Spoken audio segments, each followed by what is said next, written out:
বিপ্লব সংগ্রাম অভ্যুত্থানের রণক্ষেত্র, 24-এর রণক্ষেত্র, মজলুম জননেতা মাওলানা আব্দুল হামিদ খান ভাসানীর আবাসস্থল, বাংলাদেশের ঐতিহ্যবাহী জেলা, বীরদের জেলা করতে পারত, সেই হলকে মাদকাসক্তদের একটা আস্তানা বানানো হয়েছে।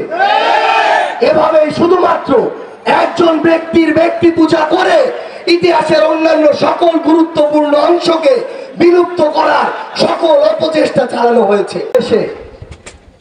শুধুমাত্র পছন্দের কিছু জেলা বাদ দিয়ে বাকি জেলাগুলোকে ইচ্ছাকৃতভাবে বঞ্চিত করা হয়েছে। এই ঐতিহ্যবাহী টাঙ্গাইল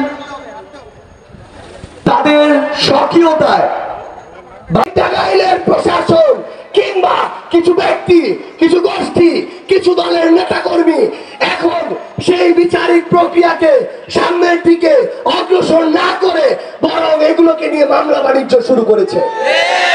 আমরা চিনে রাখছি কারা এই মামলা বাণিজ্য গুলো করছে। ওই 5ই আগস্টের সময়, ওই অভ্যুত্থানকালীন সময়ে হয়তো এই ঐতিহাসিক জেলায় এসে উপস্থিত হয়েছি। বিগত বছরগুলোতে এই বাংলাদেশের জনগণের কাছে এবং বহির্বিশ্বে যতটা গুরুত্বপূর্ণ জায়গায় থাকতে পারত, কিছু ব্যক্তি স্বার্থের মানুষ তাদের ব্যক্তিগত এবং দলীয় স্বার্থকে প্রাধান্য দিয়ে এত বড় একটা ঐতিহ্যবাহী জেলার স্বার্থকে প্রতিনিয়ত বিসর্জন দিয়ে এসেছে।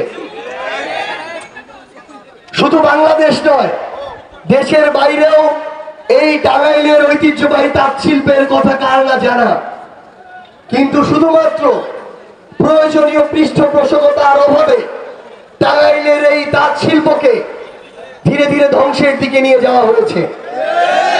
এই বাংলাদেশে প্রত্যেকটি জায়গায় শুধুমাত্র একজন নেতাকে কেন্দ্র করে, শুধুমাত্র শেখ মুজিবুর রহমানকে কেন্দ্র করে বাংলাদেশের ইতিহাসকে ঘূর্ণায়মান করা হয়েছে।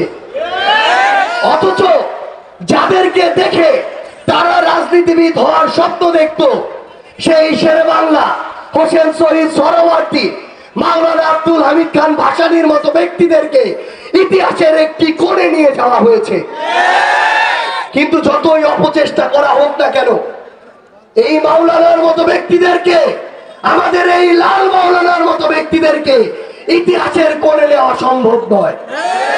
আমরা দেখেছি এই টাঙ্গাইলের উন্নয়নের অনেক গল্প দেওয়া হয়েছে, কিন্তু আমার এই টাঙ্গাইলের ঐতিহ্যবাহী হল, এই যে ভাসানী হল, যে হলকে কেন্দ্র করে হয়তো আমার এই মজলুম ভাসানীর নাম বাংলাদেশের কোনায় কোনায় ছড়িয়ে পড়ে।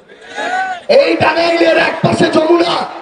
আমরা দেখেছি বিগত বছরগুলোতে বাংলাদেশের নির্দিষ্ট কিছু জেলা এবং অঞ্চলে হাজার হাজার কোটি টাকার বরাদ্দ গিয়েছে, কিন্তু এই যমুনা পাড়ের টাঙ্গাইলের মানুষের জন্য হাজার কোটি টাকার কোনো বরাদ্দ আসেনি।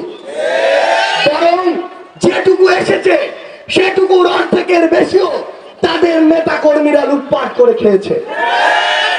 আমরা আগামীর বাংলাদেশে স্পষ্ট করে একটা জিনিস বলতে চাই, আমরা প্রশাসনকে, আইন শৃঙ্খলা রক্ষাকারী বাহিনীকে একটা জিনিস স্পষ্ট করে বলতে চাই, আমরা 24 পরবর্তী বাংলাদেশে এই বাংলাদেশের প্রশাসনকে, পুলিশকে, অন্যান্য বাহিনীকে বাংলাদেশের জন্য দেখতে চাই, বাংলাদেশের মানুষের জন্য দেখতে চাই। আমরা কোন দল, ব্যক্তি, গোষ্ঠীর জন্য আর প্রশাসনকে ব্যবহার হতে দেখতে চাই না। আমরা স্পষ্ট করে আরেকটা কথা বলি, আগামীর বাংলাদেশে আমরা মিডিয়াকেও কোন ব্যক্তি, গোষ্ঠী, দলের দালাল হিসেবে দেখতে চাই না। এই মিডিয়া যেন কোন ব্যক্তি বা দলের এজেন্ডা বাস্তবায়ন করার জন্য কাজে না লাগে। এই মিডিয়া যেন প্রপাগান্ডা বাস্তবায়ন সেলের অংশ হিসেবে কাজ না করে। 24-এর পূর্ববর্তী সময়ে কয়েকটি মিডিয়া অন্ধভাবে দলের দালালি করেছে। তাদের সংবাদ কর্মীরা আজকে তারা যে সেই চ্যানেলে কাজ করে সেটা বলতেও লজ্জা পায়। আমরা চাই না 24 পরবর্তী বাংলাদেশে কোন মিডিয়ার বসা হোক। আমার এই সংগ্রামী টাঙ্গাইলে আমরা আমাদের ভাই মারুফকে হারিয়েছি, কিন্তু এই টাঙ্গাইলে শহীদ মারুফ হত্যার যে বিচার, সেই বিচারের জন্য প্রশাসনের পক্ষ থেকে আসামি ধরার যে তৎপরতা, সেই তৎপরতা আমরা লক্ষ্য করিনি। আমরা দেখছি এই খুনি হাসিনা ভয় পেয়ে খুব অল্প সময়ের মধ্যে পালিয়ে গিয়েছে। হয়তো তখন সিদ্ধান্তগুলো দ্রুত গতিতে নেওয়ার কারণে কিছু কিছু সিদ্ধান্তের সীমাবদ্ধতা ছিল, কিন্তু এখন আমরা প্রত্যেকটা স্টেপ পর্যবেক্ষণ করছি।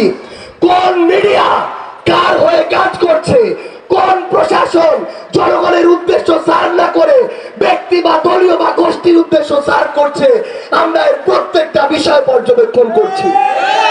আমরা স্পষ্ট করে আপনাদেরকে বলতে চাই, এই টাঙ্গাইলে, এই বীরের টাঙ্গাই, রণক্ষেত্রের যোদ্ধাদের টাঙ্গাই, এখানে আমরা আর চাঁদাবাজি দেখতে চাই না।